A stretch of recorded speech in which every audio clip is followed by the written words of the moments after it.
Dahil ito yung bagong update sa Messenger Meta AI, ito ay maganda sa mga estudyante lalo na kung may assignments or projects dahil hindi hassle ang pagse-search. Makakatulong din ito sa mga nagtatrabaho. Ayan, pindutin natin yung nandito sa taas yung Ask Meta AI or search. Ayan, type tayo ng gusto nating malaman, halimbawa paano dark mode sa Chrome. Tapos enter. Ayan, ibibigay agad ni Meta ang hiningi nating ideas or information.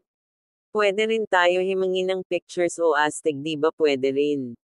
Sample of poem at marami pang iba ang pwede nating itanong kay Meta AI. Ang tanong, paano naman kung wala ka pang ganitong feature sa Messenger mo? Huwag ka mag-alala, ituturo ko sa iyo kung paano magkaroon ng Meta AI at Messenger, sundan mo lang ito. Una nating ay pindutin ang eye icon at scroll up lang, tapos tap natin ang Share AI, tapos ayan, send na natin kung saan natin sa kaibigan natin na wala pang Meta AI para magkaroon na rin sila. Kung nagustuhan mo ang videong ito, pa-follow naman or subscribe kung sa YouTube mo ito napanood. Thank you.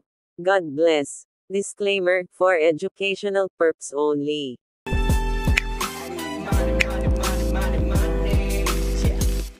It's my